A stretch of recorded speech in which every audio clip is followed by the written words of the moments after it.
10-12 वर्षापूर्वी याच भागाला जागतिक पर्यटन स्थळाचा दर्जा भेटला आणि अवघ्या जगाचं लक्ष कास पठार या प्रेक्षणीय स्थळाकडे लाभलं. खरं म्हणतं जावली तालुका आणि सातारा तालुक्यामध्ये विभागलेलं हे कास पठार प्रकाश झोतात आलं आणि इथल्या स्थानिकांना रोजगार निर्माण होईल, इथल्या स्थानिकांचा रोजीरोटीचा प्रश्न निघल, इथल्या स्थानिकांचा पोटापाण्याचा प्रश्न सुटेल असं वाटलं. मात्र घडलं बोलतच. कास पठाराचं निमित्त करून दंडदांडीने शिरकाव करायला प्रयत्न केला.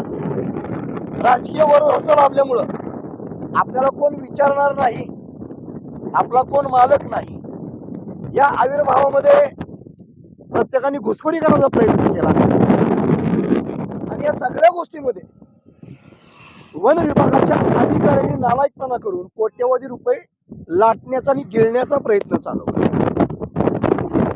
कसलाही कायदेशीर आधार नसलेली कास पठार कार्यकारी समिती जन्माला घातली.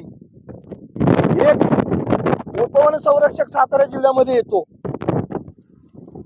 कास पठार कार्यकारी समिती बेकायदेशीर स्थापना करतो आणि प्रत्येक वर्षी किमान 2.5 ते 3 कोटी रुपये आलेल्या पर्यटकांकडून बेकायदेशीर वसुलीला सुरुवात होते. एखाद्या आमदाराचा जर निधी बघितला तर तो वर्षाला निधी सुद्धा एखाद्या आमदाराला एवढा नसेल. तेवढा निधी प्रत्येक वर्षी हा कास पठारावरती जमा व्हायला लागला. मग कास पठार परिसरातल्या काय 5-6 गावातले अंगठा बहादूर लोक, दत्ता करिदास सारखे यांना पुढे पडद्यावरती घेऊन कास पठार कार्यकारी समितीने बोगस कारभार सुरू केला आणि याच्याकडे रिपब्लिकन पार्टी ऑफ इंडिया मान्य डॉक्टर राजेंद्र गवई साहेबांच्या राष्ट्रीय नेतृत्वाखाली काम करत असताना मी जिल्हाध्यक्ष संजय गाडे, युवकचे जिल्हाध्यक्ष विशालभाऊ कांबळे, जिल्ह्याचे प्रमुख महासचिव सुहासजी मोरे, महिला आघाडी जिल्हाध्यक्ष रेखाताई सकटे, जिल्हा उपाध्यक्ष अनिल धोत्रे, जिल्हा उपाध्यक्ष गणेश माने, आमचे कोरेगावचे सातारा रोडचे संघटक आकाश आवडे, श्रीकांत आवडे या सगळ्यांचं लक्ष केलं.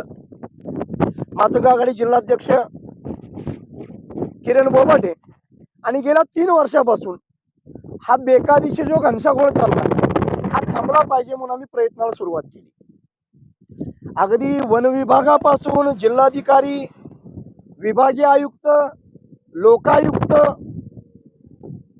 वन विभागाचं कोल्हापूर परिक्षेत्र, वन विभागाचं नागपूर मुख्यालय इथपर्यंत मेल पाठवले, वनमंत्र्यांना मेल पाठवले.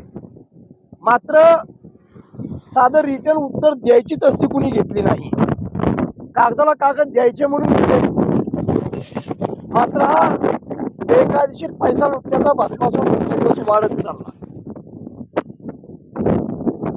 ज्यावेळेला आम्ही तक्रार अर्ज करायला सुरुवात केली त्यावेळेला कास पठार कार्यकारी समितीनं मला स्वतःला त्या कार्यकारी समितीमध्ये घेण्याचं आम्हाला आवाहन केलं.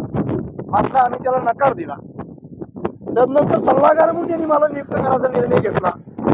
त्यालाही आम्ही नकार दिला. आमचं म्हणणं एकच होतं, हेही करा, कायद्याच्या चाकरीत राहून करा.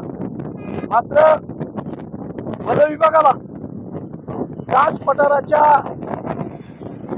सर्वसामान्य सदस्यापासून ते वनमंत्र्यापर्यंत टॉप टू बॉटम ही जी बरोबर चेन आहे, या चैनीला या पैशाने भुलभुलाया पडला होता आणि कोट्यवधी रुपये लुटण्याचा प्रकार याने राजरोसपणे चालू ठेवला होता.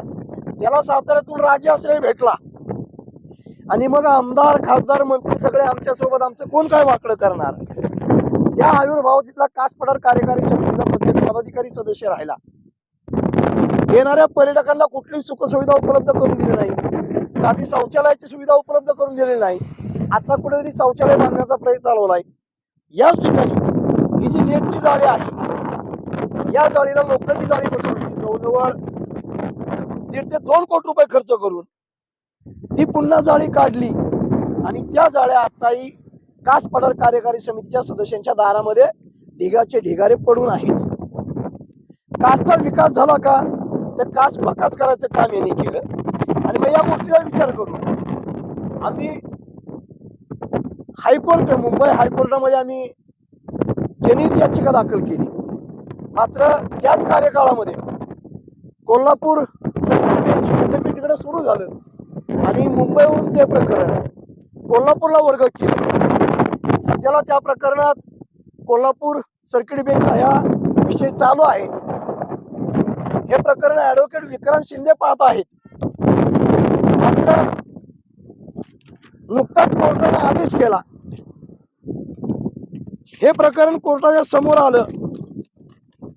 संजय कोंडिबा गाडे पिटिशनर विरुद्ध the state of Maharashtra and other advocate Vikrant शिंदेनी हे पिटिशन दाखल केलं. सर्किट बेंच कोल्हापूर या कोल्हापूर बेंचनं 12/2026 नंबरचं हे PIL याला आदेशित केलं आणि हा आदेश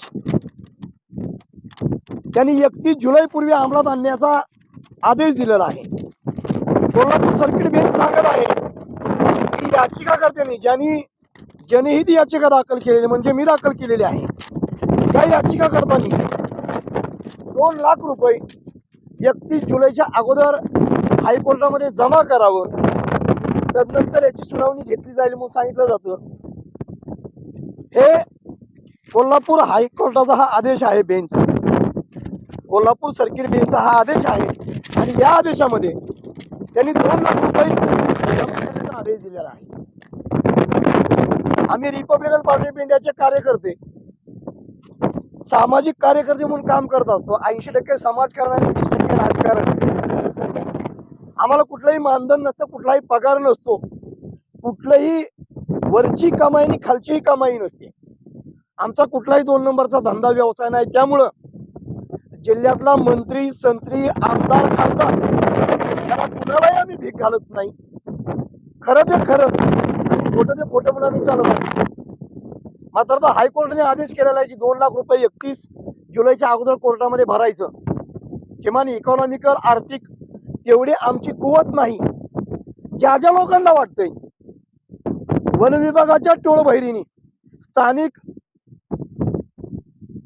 आडाणतट्टूला हाताशी धरून प्रत्येक ठिकाणी व्यवस्थापन समिती स्थापन केले, कार्यकारी समिती स्थापन केलेली आहे आणि कोट्यवधी रुपयाची लूट चाललेली आहे. कदाचित वनमंत्र्यांचा हा इलेक्शनचा फंड असू शकतो किंवा स्थानिक आमदार खासदारांचा हा इलेक्शनचा फंड असू शकतो. आम्ही हायकोर्टात गेल्यानंतर सोमनाथ जाधव नावाच्या कास पठार कार्यकारी समितीच्या जबाबदार सदस्यानं तडकाफडकी राजीनामा दिला आणि तो बाजूला झाला. कारण तो एक शिक्षक आहे आणि अध्यापन करत असताना कास पठार कार्यकारी समितीमध्ये सुद्धा उपस्थित, तिकडेही उपस्थित, हे आपल्या अंगलट येण्याची शक्यता आहे याची जाणीव झाल्यामुळं सोमनाथ जाधवांनी राजीनामा दिलेला आहे. मात्र हे प्रकरण रिपब्लिकन पार्टी ऑफ इंडिया हायकोर्टामध्ये लावून धरण. कारण म्हातारी मेलेल्याचं दुःख नाही, काळ सोकवता कामा नाही. वन विभागाचा जो हा सावळा गोंधळ आहे हा फक्त कास पठार पुरताच नाही, संपूर्ण महाराष्ट्रामध्ये जो हा नंगानाच वन विभागाने घातलेला आहे. आताचे उपवन संरक्षक अमोल सातपुते यांच्या अगोदर ज्या उपवन संरक्षक होती आदिती भारद्वाज नावाची मॅडम, त्या मॅडमने स्पष्टपणे कबूल केला आम्हाला त्या कार्यकारी समिती बोगस आहेत, हे आम्हाला मान्य आहे. मात्र पैसे वसुलीचा आम्ही थांबवू शकणार नाही. याचा अर्थ असा होतो की त्याला राजाश्रय लाभलेला असावा, लोकप्रतिनिधींचं पाठबळ असावं, वरिष्ठांचं पाठबळ असावं किंवा वनमंत्र्याचा हप्ता असावा. त्यामुळे टॉप टू बॉटम ह्या सगळी यंत्रणा सडलेली आहे. म्हणून आम्ही न्यायदेवतेवर विश्वास ठेवून हायकोर्टामध्ये PIL म्हणजे जनहित याचिका दाखल केलेली आहे. मी सर्वांना नम्र निवेदन करतो, माझ्या पदाधिकाऱ्यांसह मी माझा QR कोड या व्हिडिओच्या माध्यमातून आपल्याला देतोय. तसंच माझा गुगल पेचा नंबर आहे 7776095979. या नंबरवरती तमाम महाराष्ट्रातील सुज्ञ नागरिकांना ज्यांना वाटतंय की हा बेकायदेशीर चाललेला धंदा थांबावा, वनमंत्र्यांचा इलेक्शनचा फंड थांबावा, त्यांनी या PIL साठी 2 लाख रुपये कोर्टात भरण्यासाठी आम्हाला सहकार्य करावं, मदत करावं हे नम्र निवेदन आपल्या सगळ्यांना करतो. आणि हे फक्त कासपुरता विषय मर्यादित नाही. वन विभागाचा हा भोंगळ कारभार अवघ्या महाराष्ट्राभर चाललेला आहे. हा जर थांबवायचा असेल तर सर्वांनी फुल नाही फुलाची पाकळी प्रत्येकाने आपापल्या कोवतीप्रमाणे त्या QR कोडवरती किंवा गुगल पे वरती ती रक्कम पाठवावी, जेणेकरून 31 जुलैच्या अगोदर 2 लाख रुपये कोर्टामध्ये भरले जातील आणि न्यायदेवतेच्या निर्णयावरती आपण समाधानी राहू, अशा अपेक्षा व्यक्त करून रजा घेतो. जय भीम, जय भारत, जय शिवराय, जय संविधान.